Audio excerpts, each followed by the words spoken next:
ඔන්න ළමයි අපිට අද අවශ්‍ය කරනවා නයි මිරිස්. ඉදිච්ච කල්ලකුත් තියෙනවා මෙතන.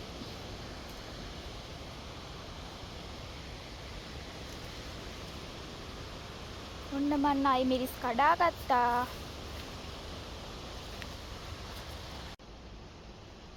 අපි දැන් මේ නයි මිරිස් ටිකයි ලූණු ටිකයි පොඩි කැබලි වලට කපා ගමු. ඔන්න යාළුවනේ මං නයි මිරිස් ටිකයි ලූණු ටිකයි පොඩි කැබලි වලට කපා ගත්තා. ඔන්න යාළුවනේ මං පොල් ටිකකුත් ගාගත්තා. අපි දැන් මේ පිටි ටික මේ භාජනයට දාගමු.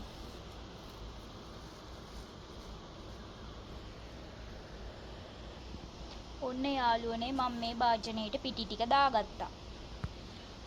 අපි දැන් මේ භාජනයට ලූණු මිරිස් එකතු කරමු. අපි දැන් මේ ටික මිශ්‍ර කරගමු.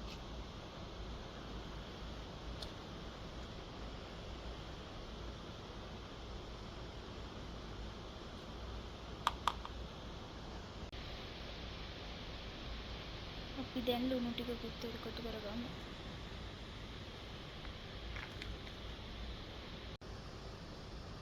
ඔන්න අපේ අල ගෙඩිය තැම්බිලා තියෙන්නේ. අපි දැන් මේකේ පොත්තු සුද්ධ කරගමු. හොඳට පොඩි වෙනකම් පොඩි කරන්න ඕන.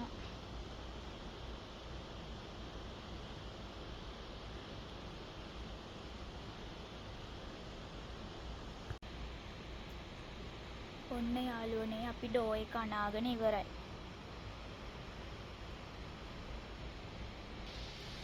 ඔන්න මං තැටියේ පොල් තෙල් ටිකක් ගාගත්තා. ඔන්න මං ලස්සන රොටියක් හදාගත්තා යාළුවනේ. අපි මේක ලිපෙන් තියාගනිමු. ඔන්න අපේ රොටිය ලිපෙන් තියලා තියෙන්නේ. ඔන්න අපේ රොටිය පිච්චෙන ගමන් තියෙන්නේ.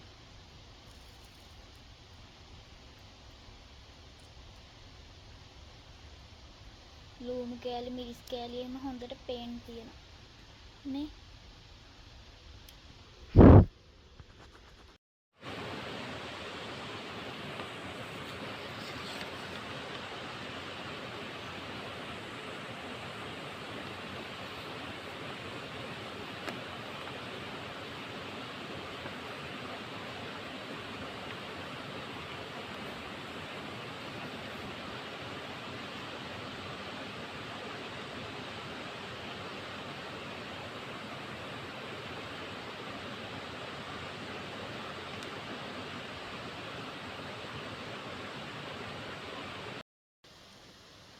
ඔන්න ළමයි අපේ රොටි දෙකම පුච්චගෙන ඉවරයි.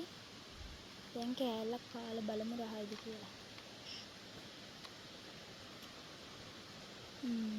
සුපිරි.